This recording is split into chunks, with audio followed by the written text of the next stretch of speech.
Babe, busy ka?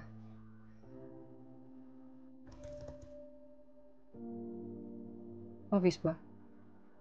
Hmm, pag-usapan na sana natin yung wedding prep para next month ayusin natin saan tayo mag-honeymoon, di ba? Di ba gusto mo yung Hawaii? Di ba? Gusto mo yun? Para sana hindi tayo mahirapan pag sunod-sunod yung mga gagawin natin. Di ba mas maganda yung ready na, nandyan na, para makausap ko yung coordinator din ko ano yung mga gusto mong theme. Di ba? Para mas maayos.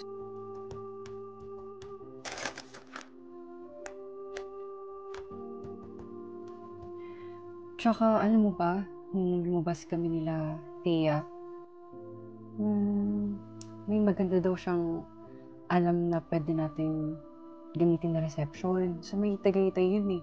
So, baka gusto mong mag-view.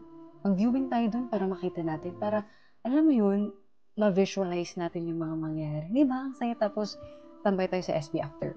Or mag-dinner tayo dun. Kung hindi ka lang busy.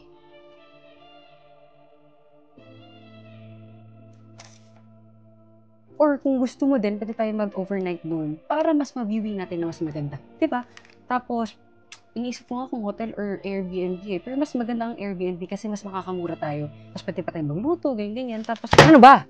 Obvious naman na hindi ako interesado, di ba? Dada ka pa ng dada dyan. Wala ka bang magawa? Wala kang trabaho? Wala kang gagawin? Tsaka pwede ba? Kausapin mo ako pag wala akong ginagawa. Hindi yung dami kong ginagawa, kakausapin mo ako ng mga ganyan. Walang kakwenta-kwentang bagay. Mag-isip ka nga.